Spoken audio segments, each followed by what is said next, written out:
Shut it down. All right, so gather together.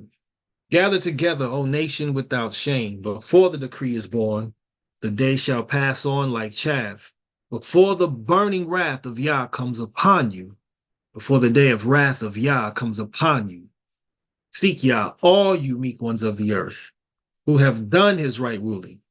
Seek righteousness, seek meekness, if so be that you are hidden in the day of wrath of Yah. For Azah is abandoned, and Ashkelon is laid waste. Ashdod is driven out as noonday, and Ekron is uprooted. Woe to the inhabitants of the sea coast, the nation of the Kerethites. The word of Yah is against you, O Canaan, land of the Philistines, and I shall destroy you, so that there is no inhabitant. And the sea coast shall be pastures, shepherds' meadows, and enclosures for flocks. And the coast shall be for the remnant of the house of Yahudah. They shall feed their flocks on it. At evening they lie down in the houses of Ashkelon. For Yah the Elohim shall visit them and turn back their captivity. I have heard the reproach of Moab and the revilings of the children of Ammon, with which they have reproached my people and exalted themselves against their borders. Therefore, as I live, declares Yah of hosts, the Elohim of Israel, Moab shall be like Sedom, and the children of Ammon like Amorah, a possession for weeds and a pit of salt, and a waste forever. The remnant of my people plundered them, and the rest of my nation possessed them. This is what they get for their pride, because they have reproached and exalted themselves against the people of Yah of hosts. Yah shall be awesome to them, for he shall make all the mighty ones of the earth to shrivel, while all the coastlands of the nations bow down to him, each one from his place. You too, O Cushites, are to be slain by my sword. And he shall stretch out his hand against the north, and destroy Ashur, and make Nineveh a waste, as dry as a wilderness. And droves shall lie down in her midst, every beast of the nation, both pelican and bittern lodge in the tops of her columns. A voice singing at the window, ruin be at the threshold, for the cedar work is exposed. This is the exultant city that is dwelling in safety, that said in her heart, I am it, and there is none but me. How has she become a waste, a place for beasts to lie down? Everyone who passes by her whistles and shakes his fist. Say loud. And so when we look at this, this is really about redemption again. This is about Yah bringing light out of darkness, bringing life out of death, bringing, you know, his seed from the earth. It makes me And think so so, much about the brothers and sisters that live in Ashkelon. and this is one of the verses that inspired them, Imam. If Yes, not the they, definitive verse that inspired them and us. You know, I was a part, I didn't move, but that's a part of the movement. yes, That's a part of the movement, we are you in know. Ashkelon for sure. hmm And they saw that because what they saw is the redemption of Israel beginning with the remnant returning and having, shepherds meadows. So you can look at that literally, yes, that's something that we should aspire to, but it's looking at it as the people being gathered by shepherds, again, by leaders like Moshe, where communities of faith are being established once again, according to Torah,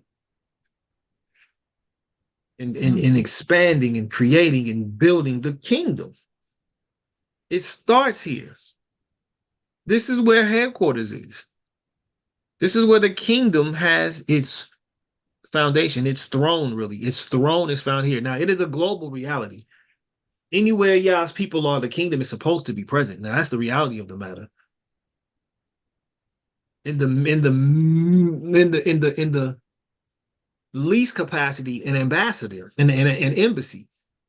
There should be Mhm. some embassy of Yah present in power, illuminating, administering, executing, exercising.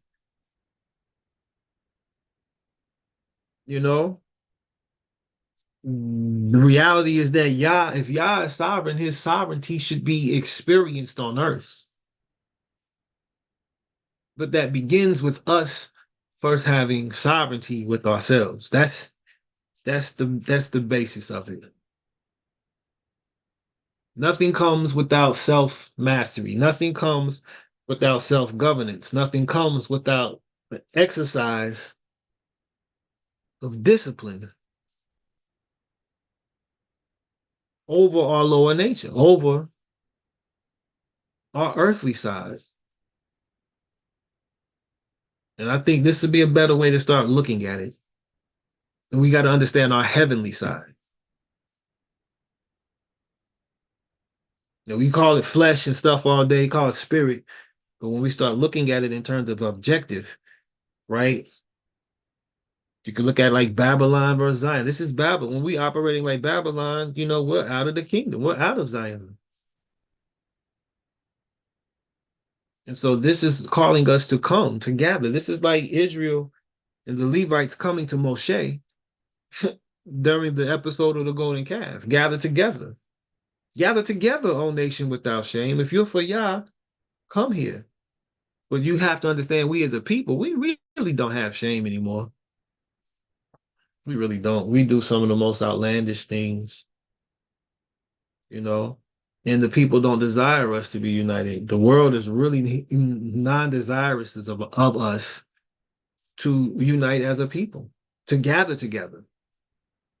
But that's the whole cry of, yeah, that's the whole like mission and vision of Yah's oneness. The mission is the vision to establish oneness. And this is what that gathering is all about. But look at the timing of it. Before the decree is born. What do you all what do you all read that to mean? Before the decree is born, the day shall pass on like chaff. Before the burning wrath of Yah comes upon you, before the day of wrath of Yah comes upon you.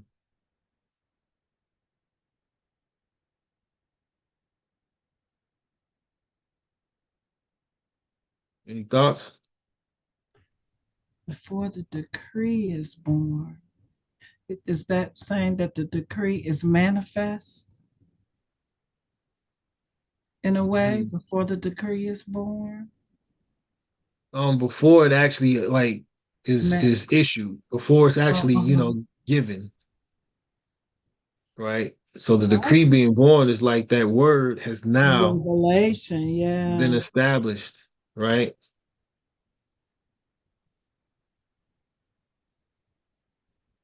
Mm.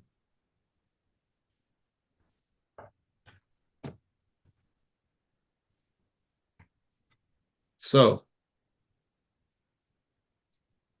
before though, right?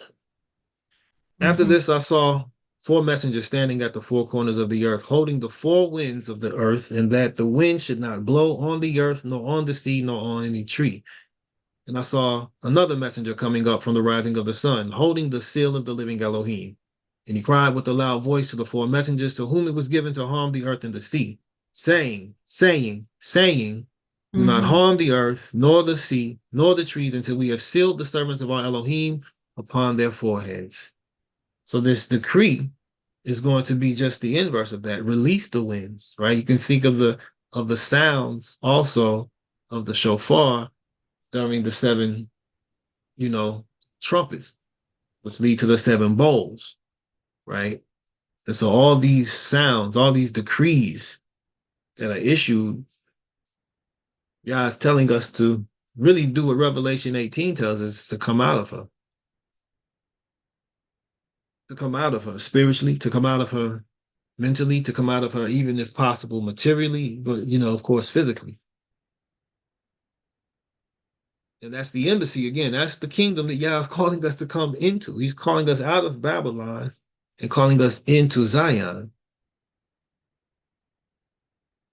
He's calling us out of the earth back to heaven. But that's also a reality. That's also a geographic reality. That is a geographic reality, scripturally speaking. So let me just do this here then.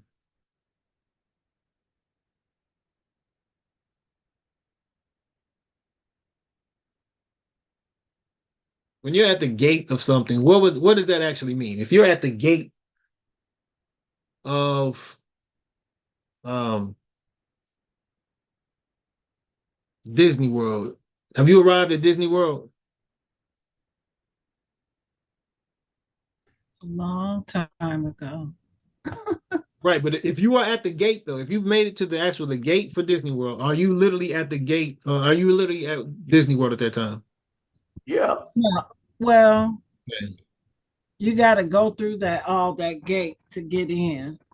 Right, but you're in the presence of Disney of that Yes, location, you're right? right there. Mm-hmm. So Jacob has this dream, right? So I was just saying the earth is a reality, and even the grave is a reality, but there's a heavenly reality as well on earth.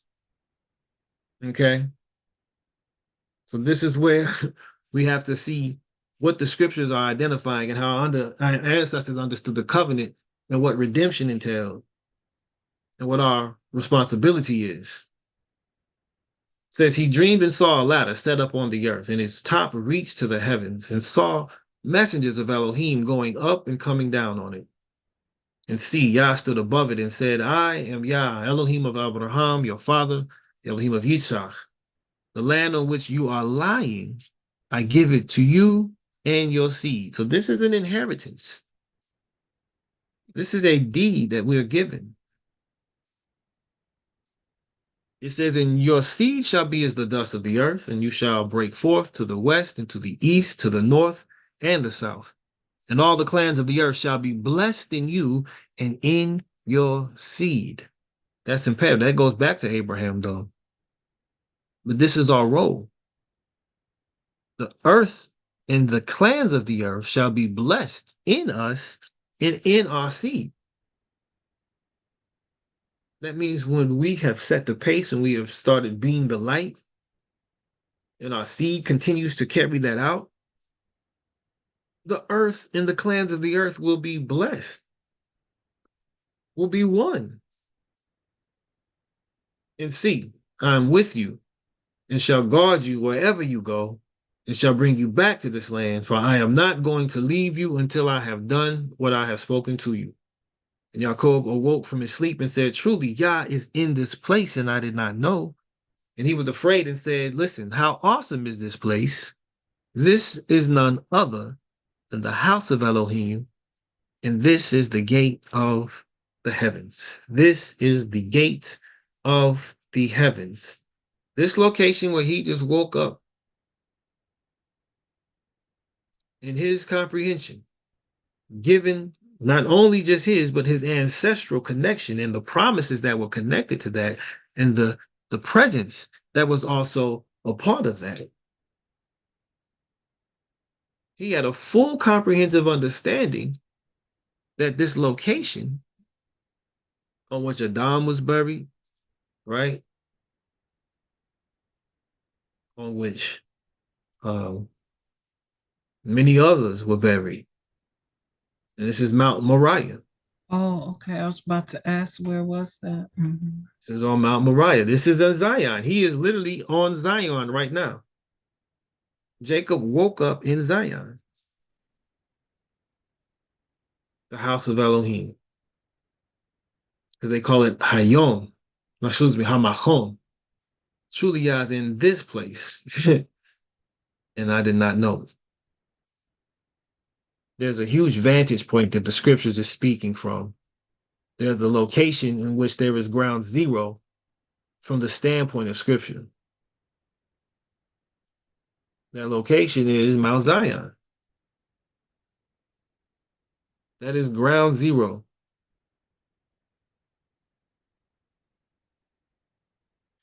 What verse is that? I should know it.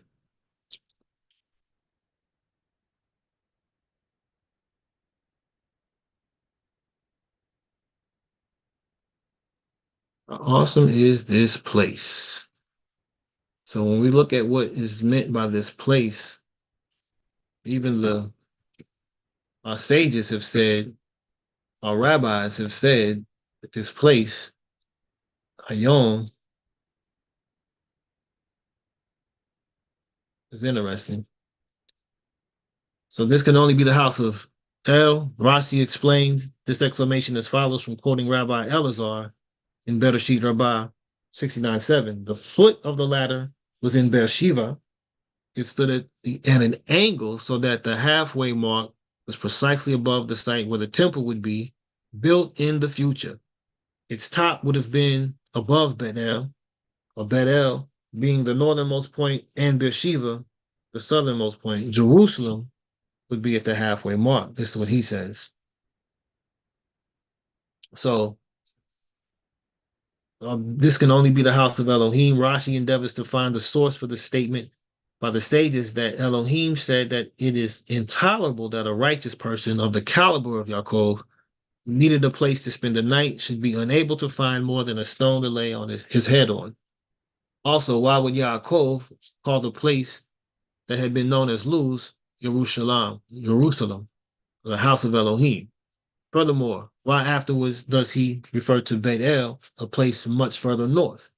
Clearly, there appears to be some contradiction here. Our sages themselves seem to have had second thoughts when they said that Yaakov renamed called Luz as Bet El, being aware of these difficulties. Rashi says, therefore I say that Mount Moriah had been moved and Yaakov had arrived there, i.e., as far as Bethel.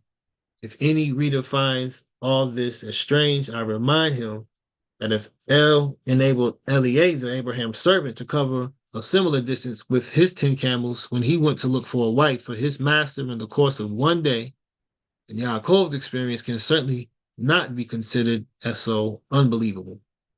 There is also the problem that Yaakov, instead of walking from Beersheba to Haran, would be traveling from west to east, as testified by Isaiah in chapter 9, verse 11, Aram to the east and the land of the Philistines at the back, to the west. Moreover, our author, had previously explained that Aram and Haran are one and the same. Let's see, it's kind of just digression. Get into Chaldea. So,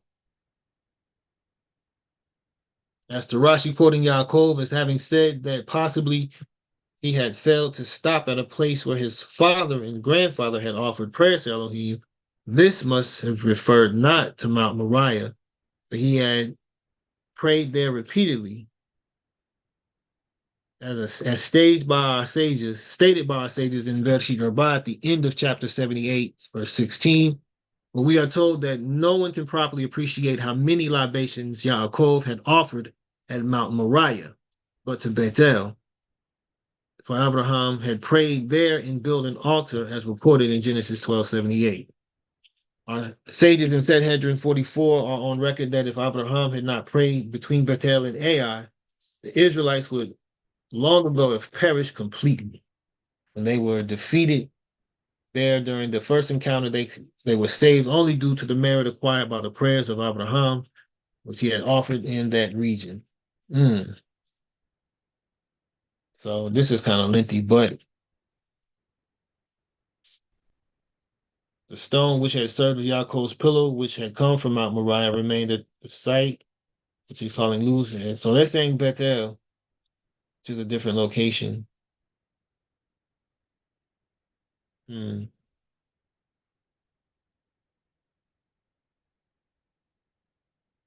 Very interesting. Just looking at the sages' perspectives of it. Now, Rashi's later. Rashi's a French rabbi during the Middle Ages, I think. So this is where you got to kind of really divide it somewhat.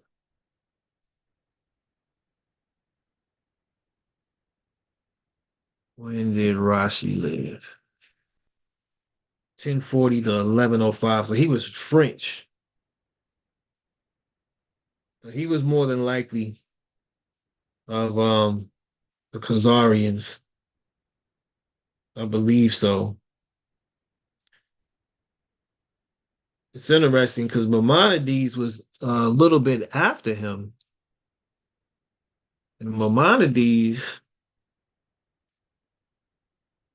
he was a Moor. I think the Moors were more in Spain, though, in Portugal, as opposed to like France at this time. They weren't really spread out to there. The Moors, there may have been few, but they were really focused in Spain during this particular age. And so coming back again, this is why these lands are so important, right? Azah, Ashkelon, Ashdod, and Ekron, those are all in the land of Israel. Okay. They also call it Palestine. This is what the contention is, of course. And this is why we have to understand, who Palestine is and where does Palestine come from.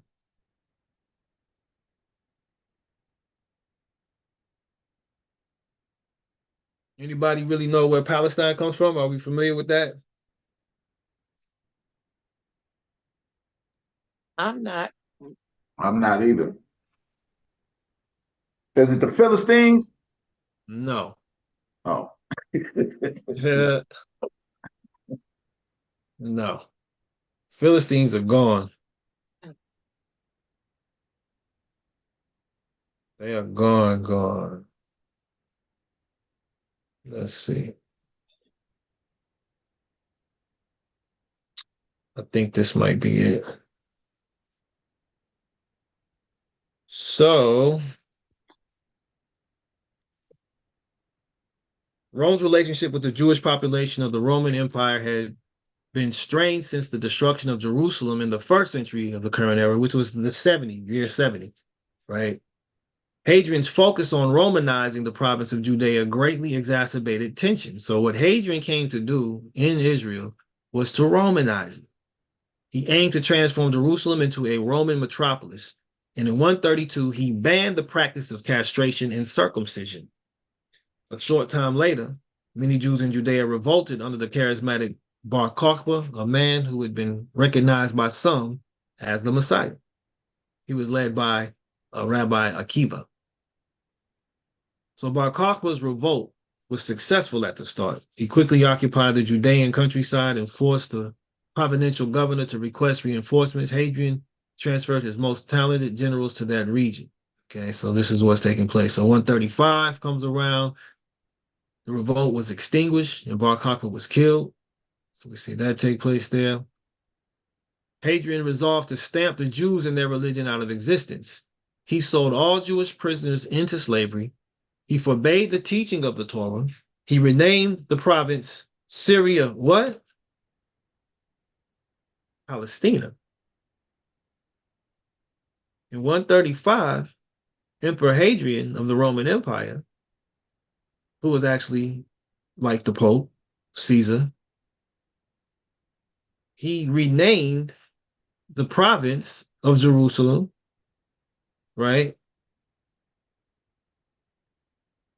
Syria, Palestina.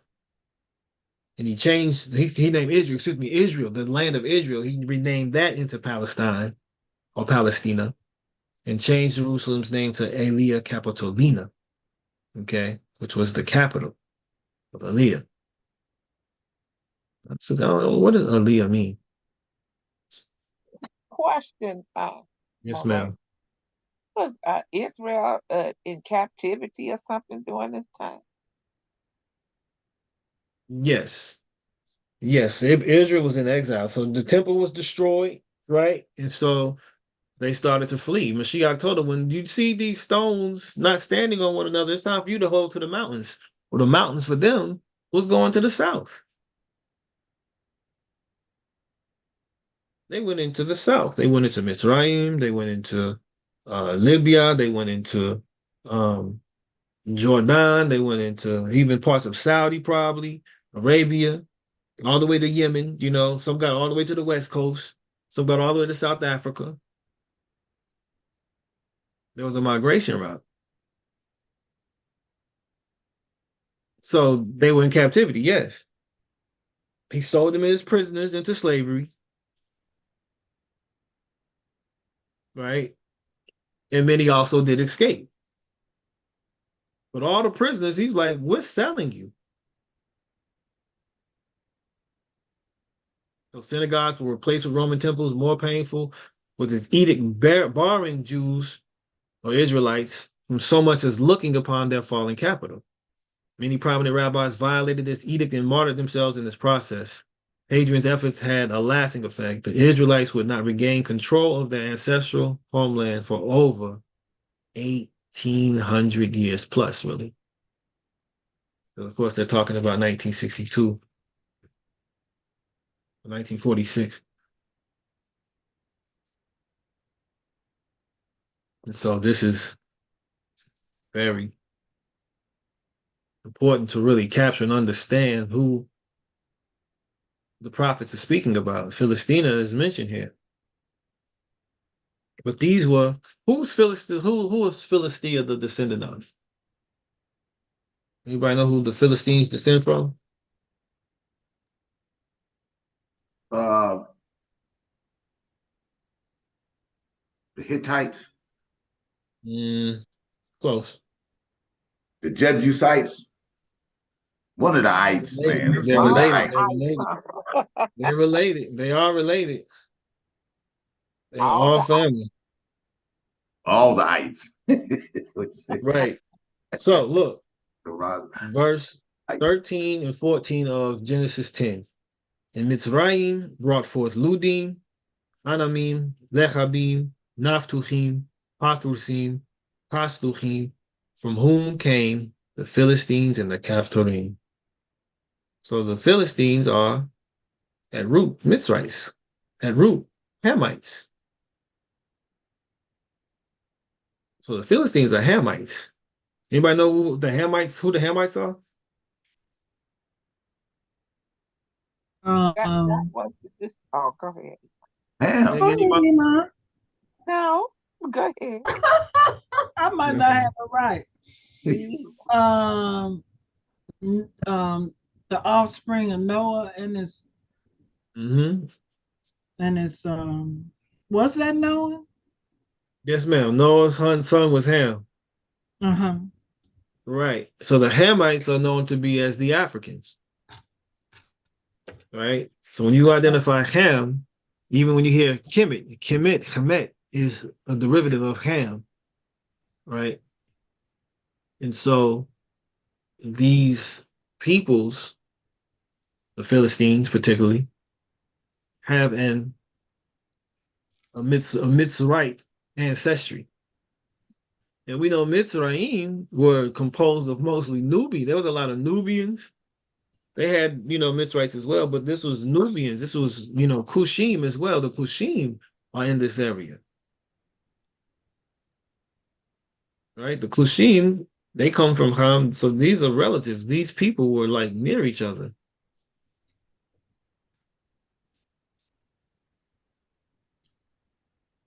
And so all these people here, we put them together and we look at Zephaniah.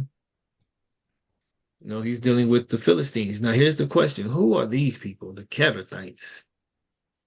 So who are the Kerethites? The Kerethites, when we go look at them, there are people who are involved in some matters today, pretty like prefiguringly. Kerethites, he says, is probably the name of a part of the Philistines, usually, however, designating the whole nation, as in Zephaniah 2:5, where the nation of the Kerethites evidently means the Philistines in general. That's interesting.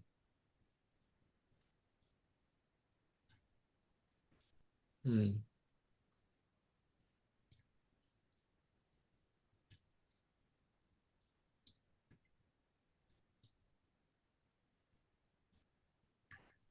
So I guess these are all same peoples here. Kerethites, Canaanites, and the Philistines, which can make sense. So AV translates the children of the land that is in league. The children of this land that is in this league. That's what Kereth, I believe, means. Ezekiel, so that's Ezekiel 25, 16, and 35 also belong there. Let's see what that says. Ezekiel 25, 16.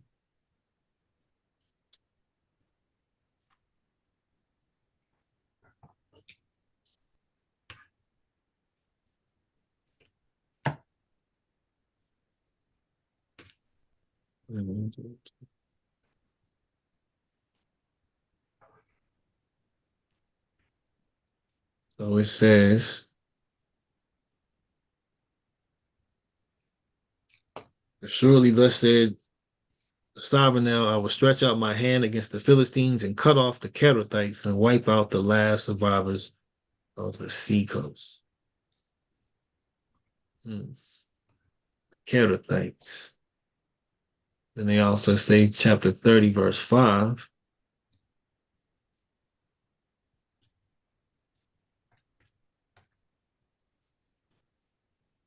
Is that 35? Is that? Yeah.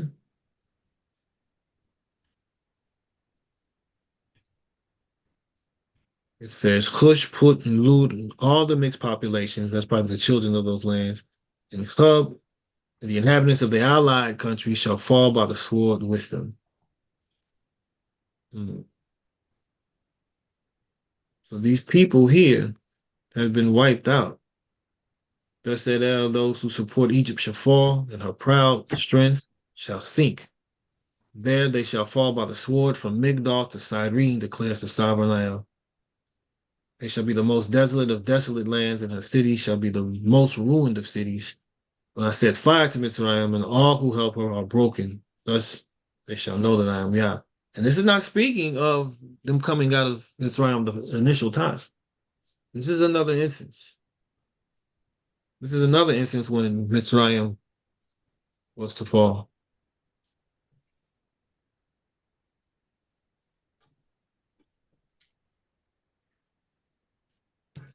If I'm not mistaken, it was around the time of the Ptolemies when Alexander of Macedonia came about and laid siege to Mitzrayim. Ezekiel was alive in the latter parts.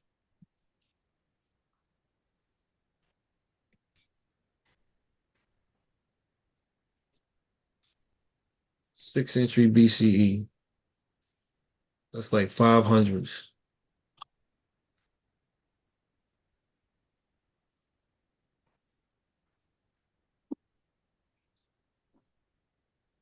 You say Ezekiel was alive at that time?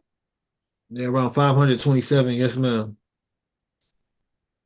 And so the Ptolemies came into Mitzrayim 332. So, a few generations, probably 5 generations, 4 or 5, between Ezekiel prophesying of Mitzrayim falling. So Ezekiel, the prophet, priest of ancient Israel, lived in the 6th century BCE. He served as a priest in the Jerusalem temple before being exiled to Babylon by Nebuchadnezzar in 597 of BCE. So that's the period of time in which Ezekiel would have lived in 597 BCE. And so again, Alexander comes about in 332. And this is the prophecy that Ezekiel was mentioning here.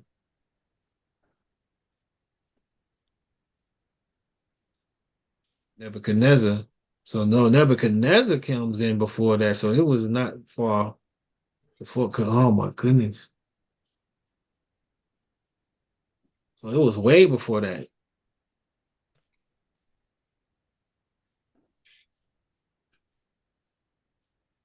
Wow.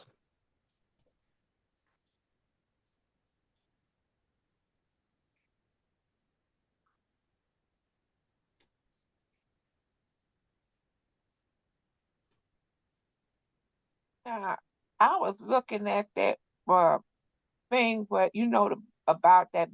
It said about the prophets of Israel and Judah.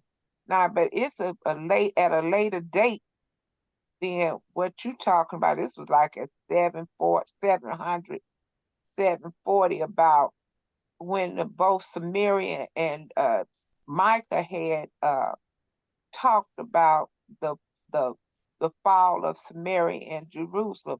So I mean, I'm trying to understand what it just they just kept going back into slavery, kept going back and back and back. Mm. Israel, are you speaking of? Uh-huh. Yes, ma'am. Yes, ma'am. Yes, ma'am. Unfortunately, that was It said because the disobedience. both Say that the again. northern and the southern kingdom is what Micah was talking about. Because what is it? Micah said there was a controversy. I think it was in Micah Mhm. 7 or 6 or something like that. I don't forget. I can't. I guess I'm too tired. I can't think now. Yes, so Israel did continuously have, you know, breaches of the contract of the covenant. And because of that, they went into, you know, captivity in one way, shape, form, or fashion. So, Because now we looking at, and I'm just asking because I don't know. I'm just asking. Like when all the minor prophets got together, they would just prophesy one aspect, or because were they contemporaries or something?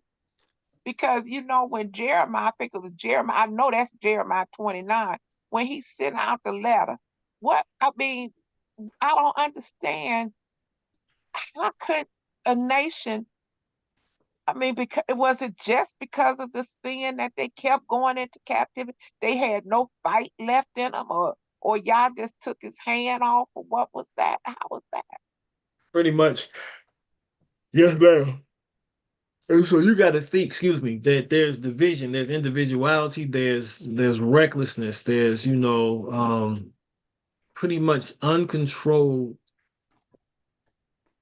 ego, you know, that's now taking over society. The kings allow the people to just be who they desire to be and serve whatever God they wanted to serve. Imar, you remember when and I have to find it again. It's a chart of first and second kings. Yeah. And it really, and I really need to read that again, but it struck me how, oh, I think I found it right here. How the character on Judah's side, one king Rehoboam was bad.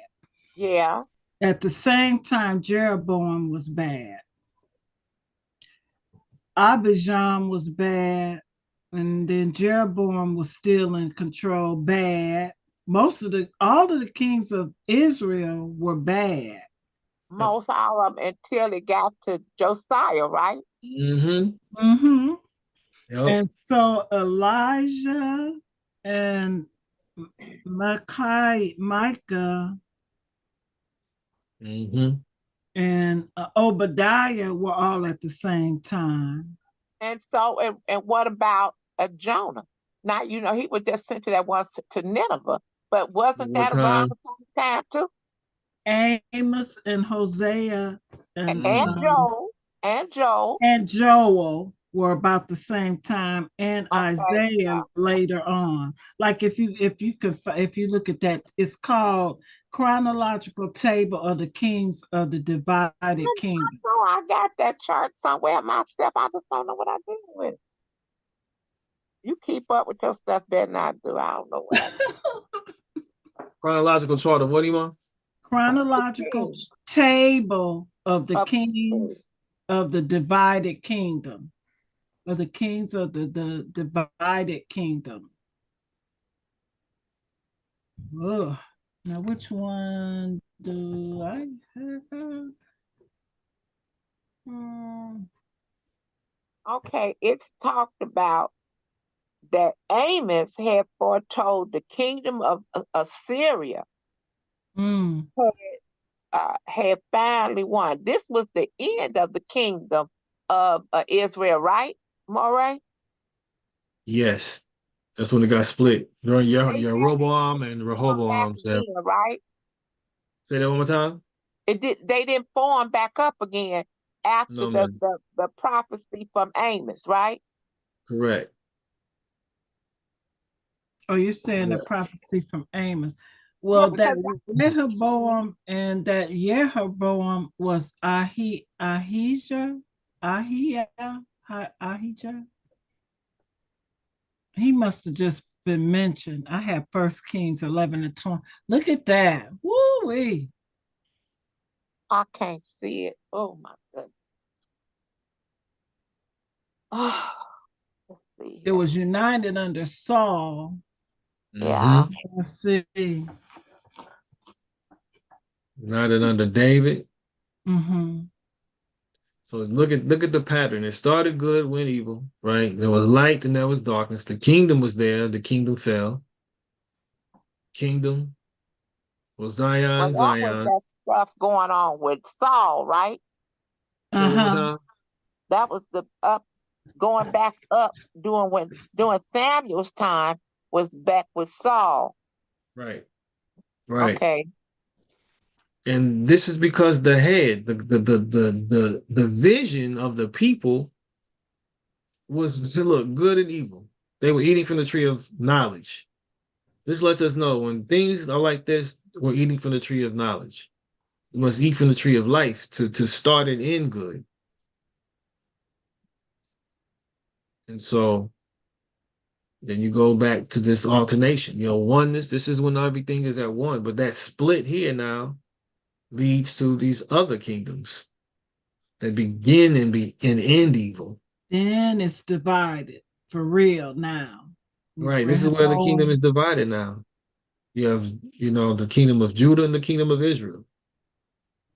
These two rule from 931 to 911, about the same time Jeroboam ruled.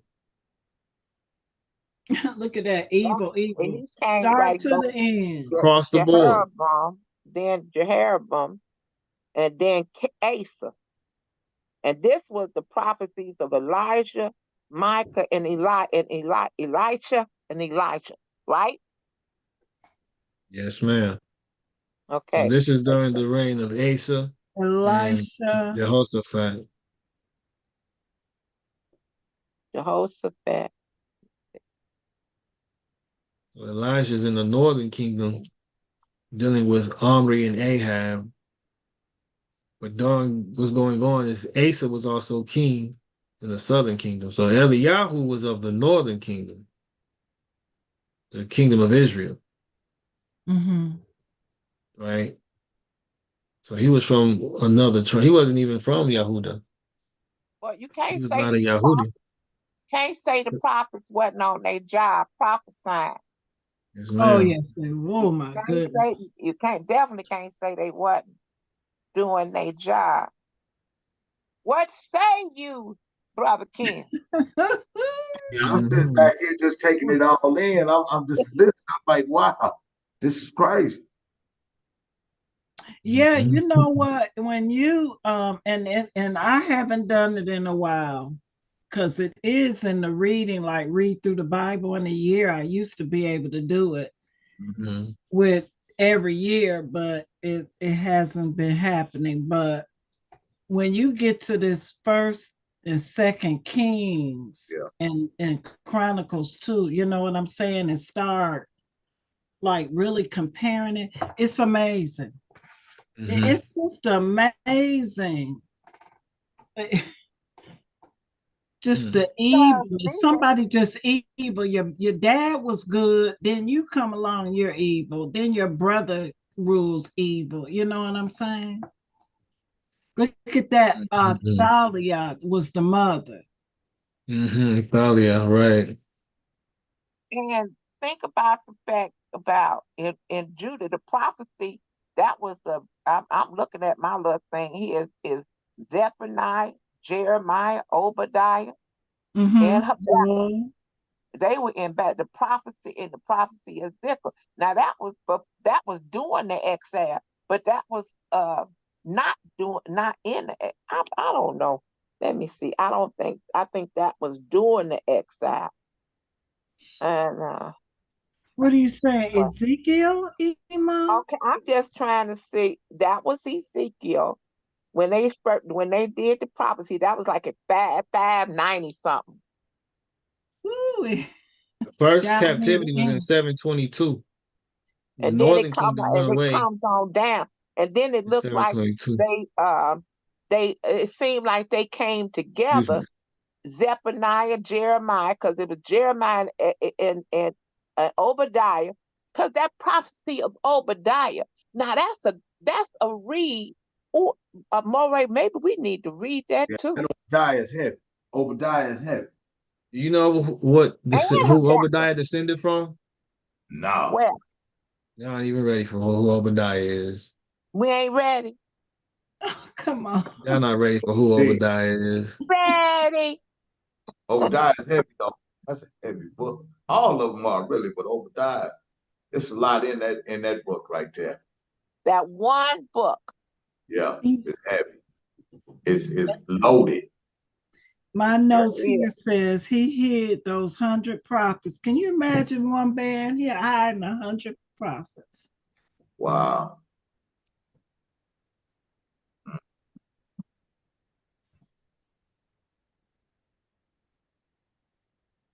Look at that. Y'all ready? Yeah. Obadiah was an Edomite. Wow. Mm. It doesn't Obadiah He was a convert. does converted. was he an Edomite or did he come from the land of Edom? He was the proselyte of Edomite origin. His mama and his daddy were Edomites.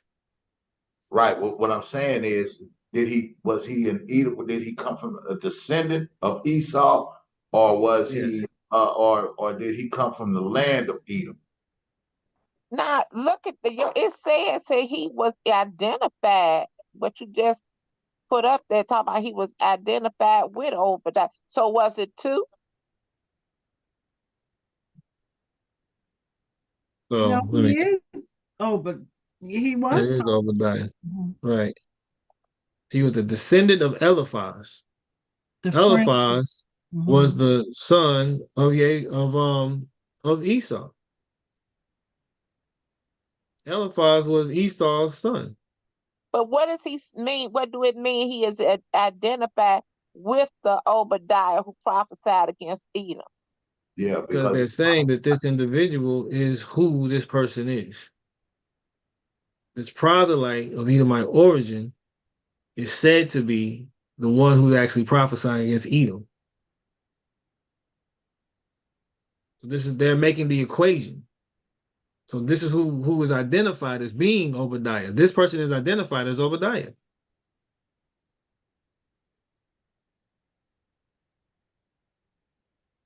Well, if he was a convert, that wouldn't then it wouldn't bother what he was, right? If he was a convert, right?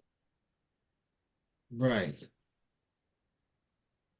He was observing Torah and prophesied And against enough to be a Edom. prophet. Before continuing this discussion of Ahab, the Gemara records a mnemonic for the forthcoming statements called in Meredith of Edom.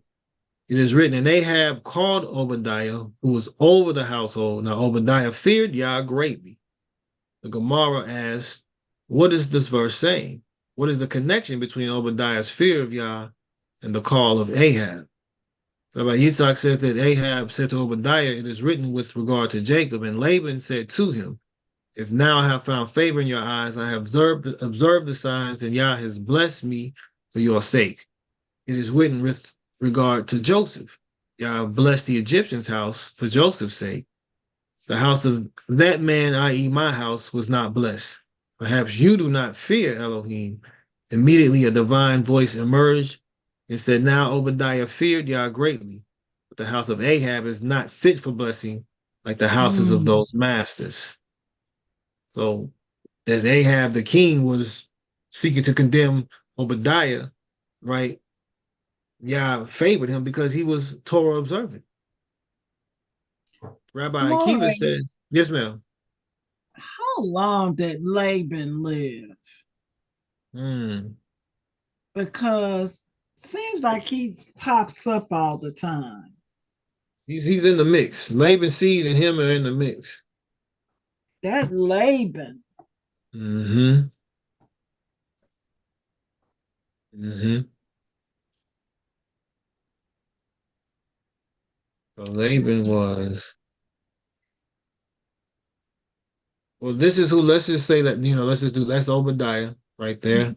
That's That is Obadiah. Obadiah. So Laban, what connection are you making with Laban, Imar? No, in that reading, it says Uh-huh. something about Laban had a comment about something. Mm.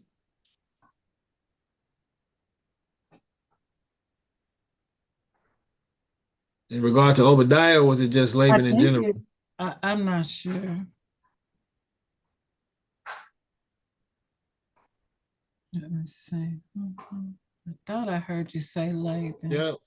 And Laban said to him, if now I have found favor. Okay. Mm-hmm.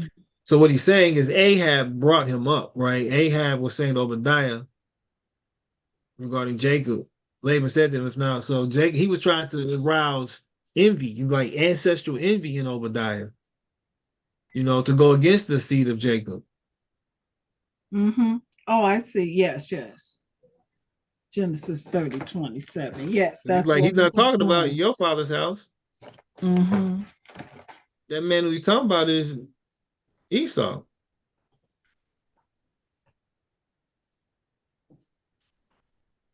And so, He's bringing some shade, as they say, right. Yeah. as usual. Laban.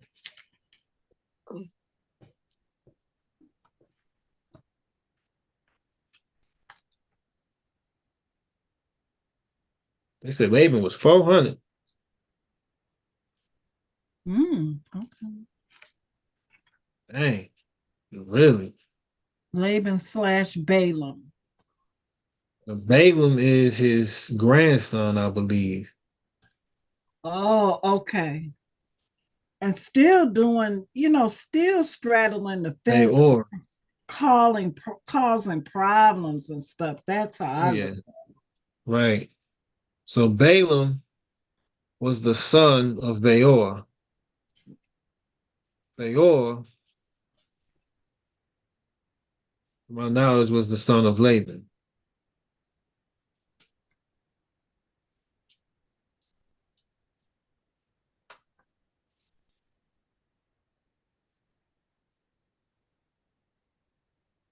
Yeah, Laban had three sons, Beor, Alub, and Murash. So Beor was the father of Balaam, right? And so, what era did he roughly live? So this is going back.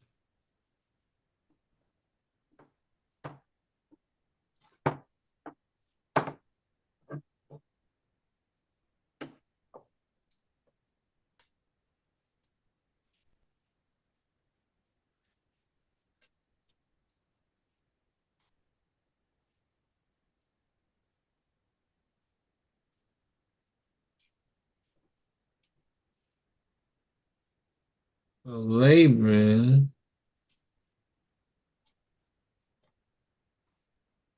roughly 2108 around that era. Can I Dang it. ask one more question? What you What got? do that mean about um the the Orientalness of Laban? It was talking about he had um what is it, a presence of Oriental, a politeness. What is because Mhm. what they were from the East or something? Exactly. That's all the Orient means. It just means east. Oh, okay. What does the noun Orient mean? Orient. Regions or countries lying to the east, right? of a specified or implied point, the eastern regions or countries of the world, right? So So did this is they look like they were from the east? undeniably. With the East, you got to know who was in the East, though. You know, you Right. had very dark skinned people in the East. You think of the people who are the Dravidians, the Indians, right? Especially during this time. This is in this Kush area. Okay. And even Okay. and even when you do go to Iraq and Iran, you have Sagiga. The Sagiga people are also there. The Sagiga people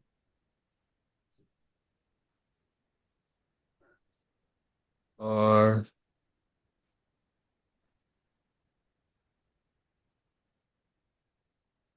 this is the best one to do it.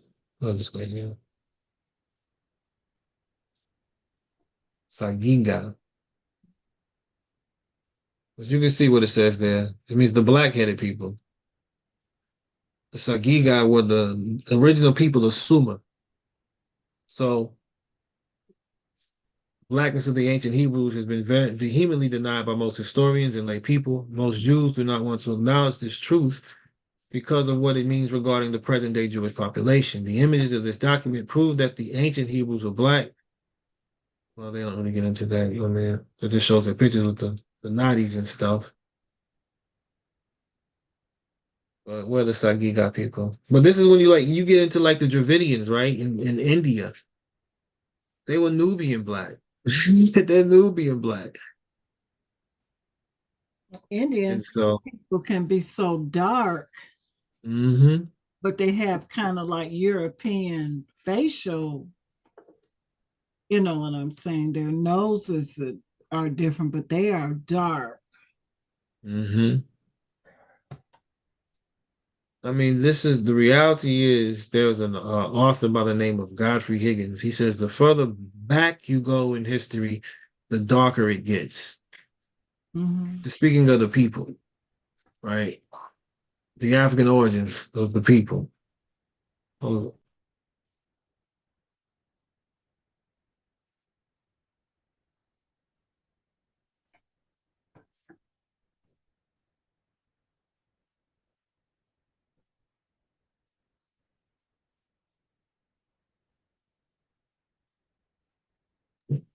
sleek eye.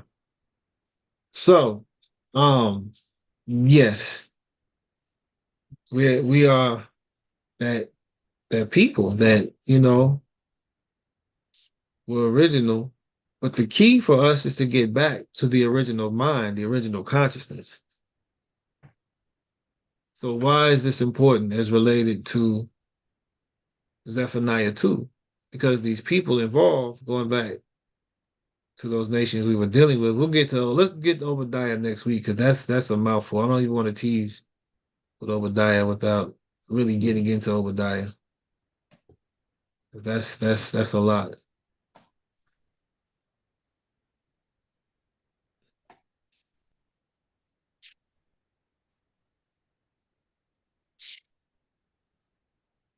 So the Philistines. Now the Philistines, what happened with them is how did the Philistines get transplanted there? Hadrian did that as well. Hadrian brought in a people along with the Edomites who remained in the land. Keep in mind, Esau was in the land. Esau was in that land, okay, of Jerusalem. They had made pacts with Rome, though. That's how Herod was in power as an Edomite because they were in confederacy with Rome. Um,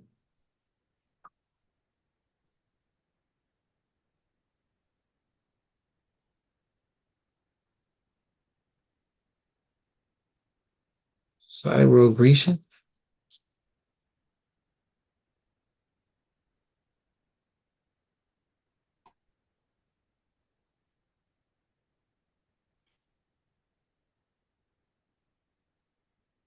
So I think it says it in here as well.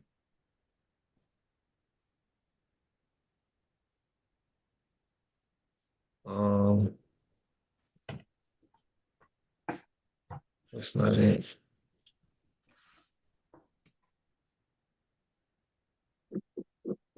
But he does replace people as well. Um,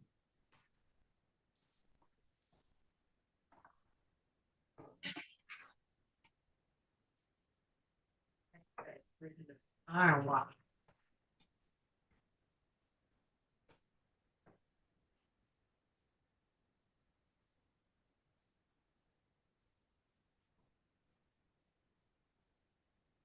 well, short story shorter, and this is something we have to actually verify. Um, I don't know where I can go to get it.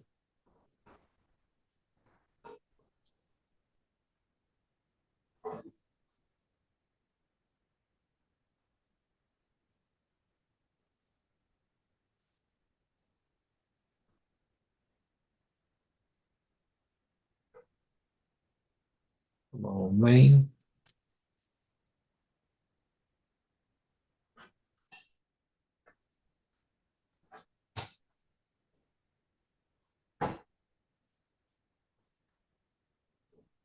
Um,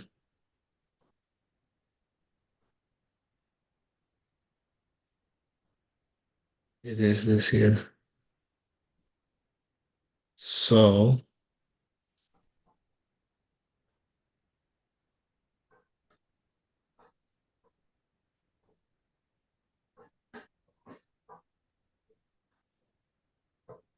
where is it at?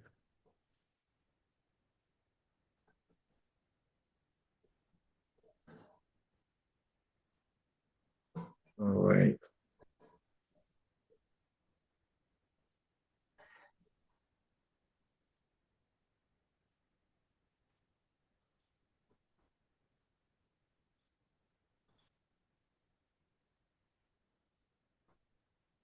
Here it is to repopulate the city.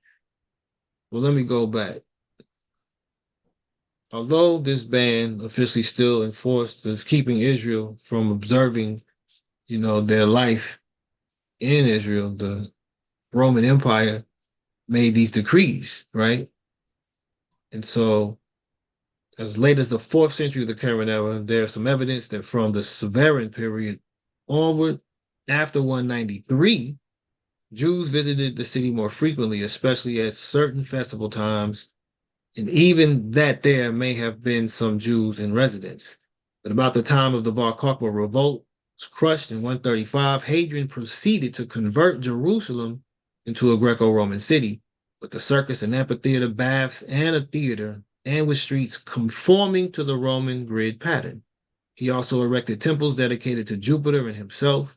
Elia was his clan name, which means son, interestingly, and on the very site of the destroyed Temple of Jerusalem. Now listen to this. To repopulate the city, this is from Encyclopedia Britannica. To repopulate the city, Hadrian apparently brought in Greco-Syrians from the surrounding areas and even perhaps some legionary veterans. That's not a sentence to be overlooked because he banned Israel. He banned pretty much anybody who was indigenous to that land that looked like they had something to do with any African connection to it, people of, Negroid feature, right? The melanated ones, the Sagiga, the blackheads, the Kushi, right? The city was repopulated by Rome, by Greco-Syrians. So the Syrians were actually an African people. The Grecians, dealing with Madai and Yavan, they are a Eurasian people. They're Western Asians, also called Europeans, but they're Western Asians. And so these people were a mixed breed, just like the Shamaronim, the Sumerians were a mixed breed of people. They did it in the north, the Assyrians did, and then they also did it in the south. This takes place after the destruction of the temple in 70. But this was the final blow to Israel. and their claim to that land. In 135, our last connection to that land was in 135, the gate of the heavens. That land is the gate of the heavens. We just read that, right? Jacob understood ancestrally the importance of that land. And he understood the promise of that land as inheritance. This is the land that I've deeded to your ancestors, Abraham, Isaac. You must deed it to your children.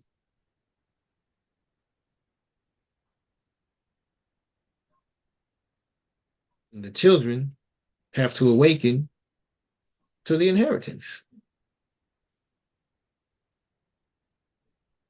But all these nations, Moab, Ammon, right?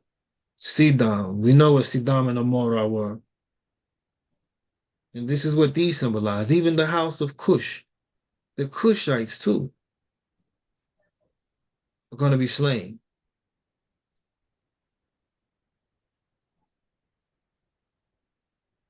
Yeah, I was going to decree a day of burning. And he's telling us to gather together before that, to bring ourselves as individuals into a place of oneness, first and foremost, but also for us to gather together as a people, to understand the power of unity and oneness. This is all Yah has called us to do. What does he do in the beginning? We'll close on this. What did Yah do in the beginning? Because this is all a tale of getting back to the beginning. It says in verse 9, on the third day, Elohim said, let the waters under the heavens be gathered together into one place. This is a huge prophetic mystery that people really are not gathering. Waters are people. The heavens is dealing with the sovereignty of Yah in location, into one place. Let the waters under the authority, under the sovereignty of Yah, be gathered together in one place, and let dry land appear. And it came to be so. Because we have to see the delineation. We have to see the living water. And we have to see the barren. And Elohim called the dry land earth, which has to become heaven. And the collection of the waters he called seas. But this is what we have to understand. It says, the esteem of Elohim shall cover the earth as water does the seas. So everything is to become that which Yah has called into being. And he saw that it was good. But there's also a natural balance that exists. There's a oneness that pervades. There's a harmony that is struck. And that's what we have to do with self first. We have to get ourselves into a chord that resonates with Yah's vibration.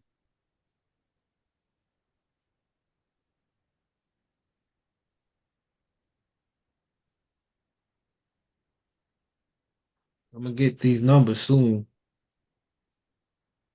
The value of the tetragrammaton, the Yad He Wah He, is 26, 10 and 5, and then 6 and 10. Is that 26? No. What's the letter? 10, 5, 6, 5? So it's 15 and 11, excuse me. 15 and 11. So Yad He Wah He is 10, 5, 6, 5, 26, right?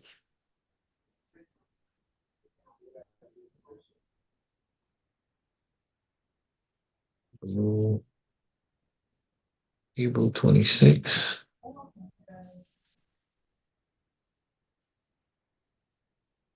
Abigail is 26.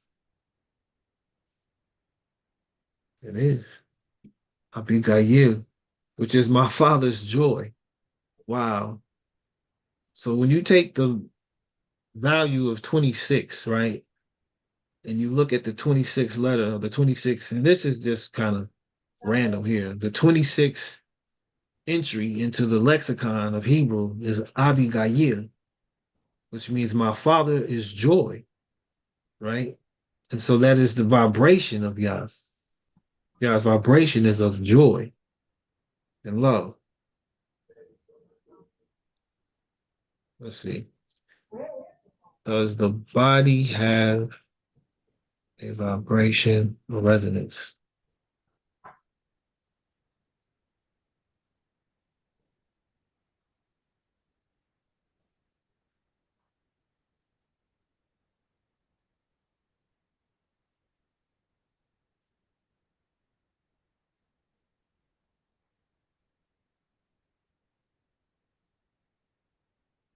So joy, right?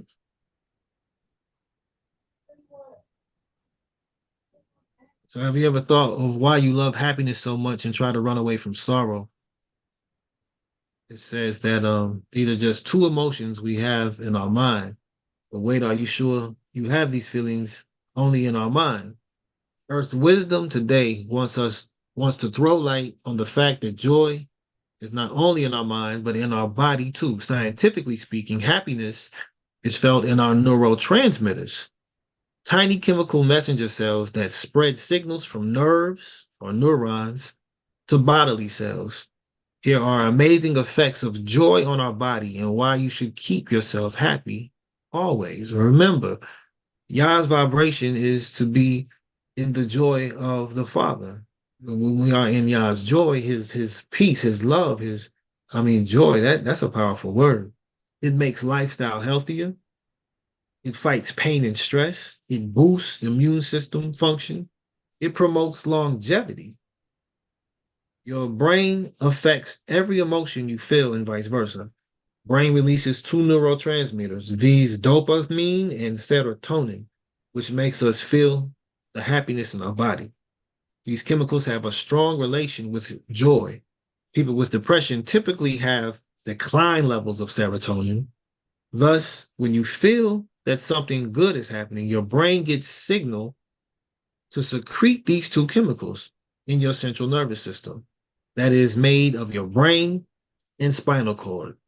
Next, other bodily systems get reactions. Now, let's really be clear about the central nervous system and the centrality and the significance in scripture relative to the central nervous system and the symbol of the central nervous system within us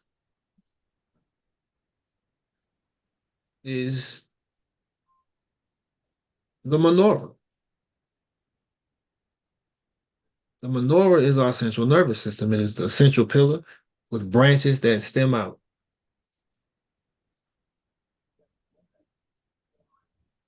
The nervous system of the body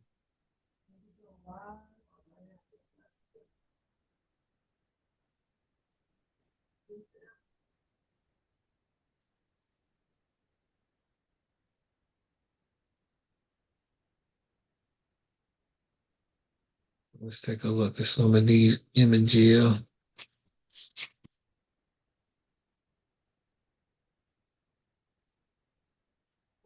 They had a picture of it, like laid out on the.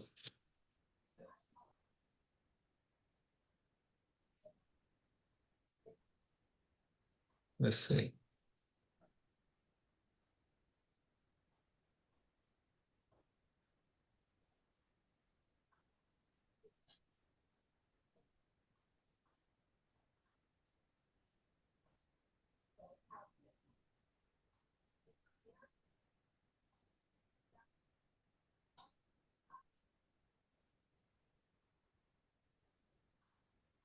I saw that recently on the phone.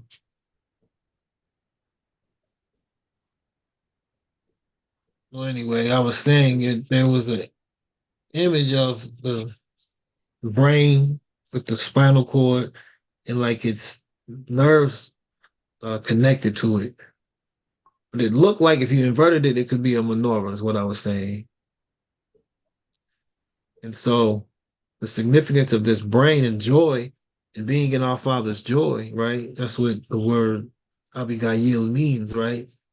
Abigail or Abigail, right? That my Father is joy, and it releases, pleasurable sensations. And it causes our body to react. And so that has also spiritual connections because those are the secretions that once we truly understand how to master, we can master our secretion, our circulatory system, right? Have you paid attention to your heart, which pounds as your face, which flushes when you feel happy? Psychiatrists explain that effects of joy are seen on your circulatory system in the form of butterflies in your stomach, flushing of face, and rise in the temperature of your fingers. Heart, blood vessels, and veins, and blood and lymph are the parts of your circulatory system. But joy is not the only feeling that affects the system. All other emotions like sadness, fear, etc., can also have an effect on it. So our circulatory system also is a part of the response that joy is to inspire, right, and to create and elevate. So we have to not only, this is so deep, not only perfect our senses, we have to perfect our systems. Because again, we are in control of those things, but how do we actually master those? That's the challenge because the process of awakening includes the activation of our circulatory system. It includes the activation of our central nervous system, of our autonomic nervous system as well. Our emotions are to be in alignment with it, right? Our thoughts are to be in aligned with it. Our words are to be in aligned with it, and our actions are to be in line with the awakening. And that's the resurrection. The resurrection is the newness of that. And this is again why Yah is calling us in Zephaniah 2 to gather together because we are to come together to all bear that image and to uphold one another in that likeness. That is our challenge. That is a challenge to make sure that we are all the children of light. That's all that Yah is called to be. Let there be light. And there was light.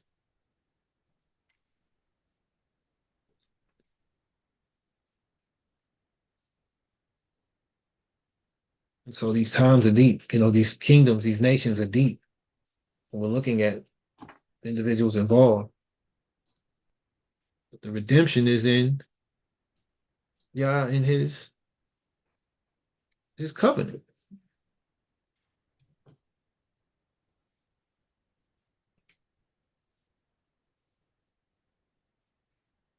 Any last thoughts before we close out? Excuse me.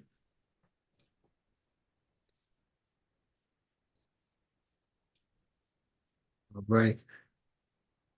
Would anyone be willing to close out for us in prayer, please, and thank you?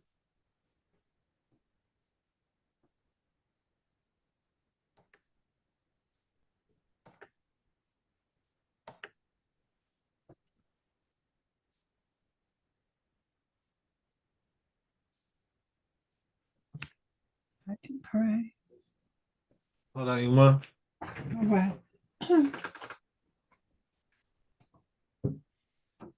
Abba Yah, we just say Todah for allowing us to come together this evening, Abba Yah, to look at your word and look at the kingdoms, Abba Yah, and the leaders, looking at our nation and examining how we have fallen short of your word and fallen short of your commandments, Abba Yah, and all the consequences, Abba Yah.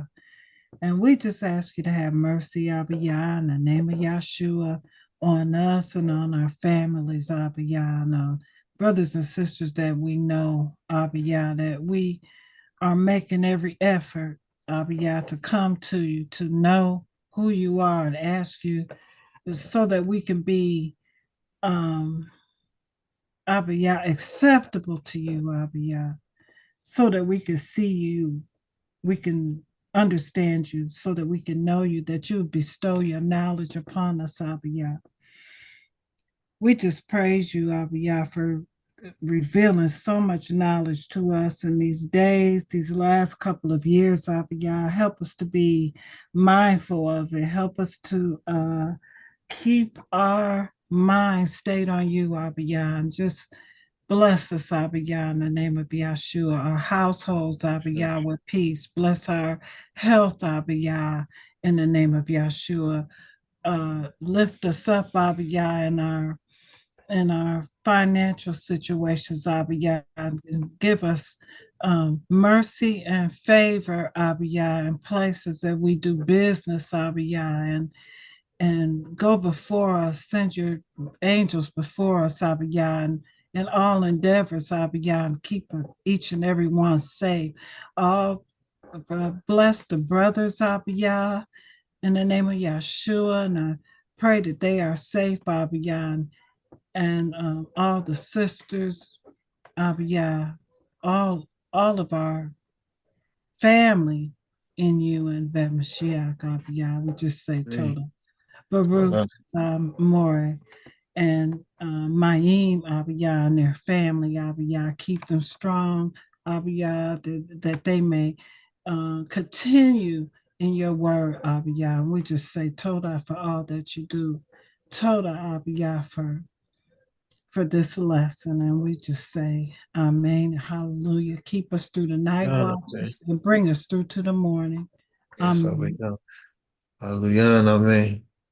Toda Rabbi Iman, hallelujah. Pray you all have a great rest of your night. Yeah, willing, we'll be together back on Shishi evening, 7:30 for our prayer, leading to Shabbat. And we'll go forward from there. It'll be on Zoom too, so Amen. Layla Tov. Layla Tov. Layla Tov, everyone.